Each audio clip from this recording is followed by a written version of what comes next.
Okay, now I'm going to go ahead and show you how to graph something when it's in function notation. Technically, there's going to be more than one piece. If I have two equations, I'm going to have two separate graphs here.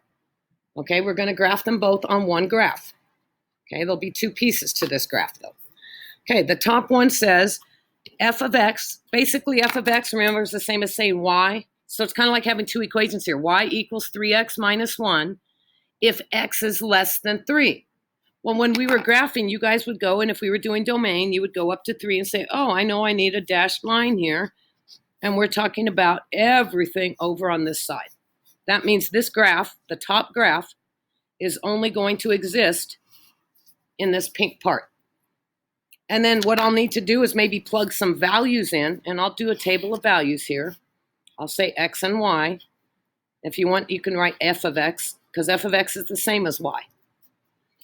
I'm going to pick some numbers that make that a true statement.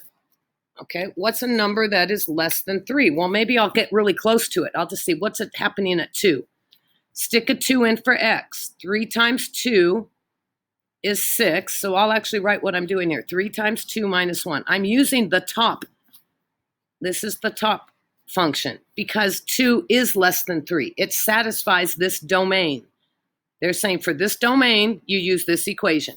This is the equation. This is the domain. So 3 times 2 is 6 minus 1. I get out a 5. So I've got an ordered pair. My ordered pair is I input a 2. I got out a 5. So I'm going to go over to 2, 5. Let's see. 2, 5. There we go. I'll put a little dot in between the pink. Okay. Now I need another point. I know it's going to be a line. It's linear. But I need to know where is it going. So let's pick another point that's less than 3. You know what I like to pick? That's less than 3? Ooh, 0. I can multiply by 0. I'm really good at multiplying by 0. 3 times 0, I plug in a 0 for x, minus 1. I get 0 minus 1. I'm going to get out a negative 1. So I input a 0, got out a negative 1. So I go to 0, negative 1, put a dot, and I'm going to go ahead and highlight it with pink so you know it's the pink line I'm talking about. Okay, so I can kind of see this line. The only thing is, I know on this domain, it comes up to this line, it doesn't touch it. So I need an open circle on whatever value it would be if I put in a 3. So I'm going to put a 3 into the top. Even though it really doesn't satisfy the top equation, the top domain, 3 is not less than 3. So I know it's going to be an open circle when I put that 3 in. I just need to know where do I put that open circle. Okay, so I'm going to go ahead and stick a 3 in. So 3 times 3 minus 1. I get 9 minus 1 is 8. So I input a 3 and got out an 8. So 3, 8. 3, 8 right here. It's an open circle. Okay, so now I can kind of see that line. I'm going to go ahead and get my handy dandy math tool, and I'm going to trace that line. I'll do it in black. Oh, where's my other point? There it is. Pretty close. Okay, so you can see that line only exists in the pink part. Okay, well, now I need to do the other line. And guess what? I'm going to do it in blue. But if I were to look at this one, the blue line, I get to make it solid. Okay? Before when we did it, they were never right on the same line. Today they are. Big deal. Doesn't matter. I'm just going to go ahead and graph this. I know if I put in, I'm going to start with a 3 because 3 is the littlest number that satisfies that. But I get to put a solid circle for this one.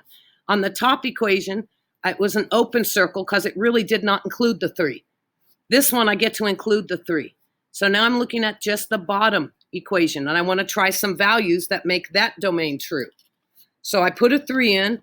So it says the opposite. That's really negative 1 times x. So the opposite of 3 would be negative 3 plus 1 would give me a negative 2.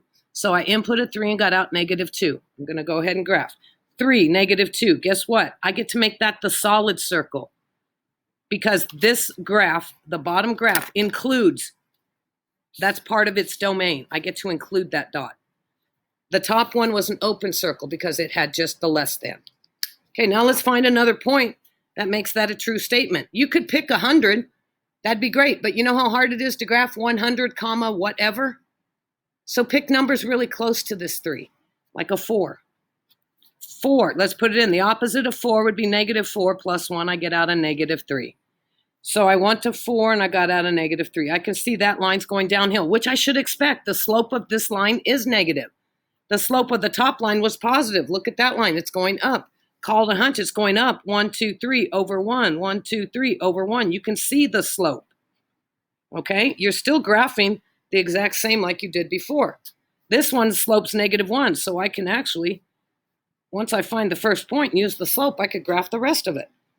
The most important part here is who gets the solid circle and who gets the open circle.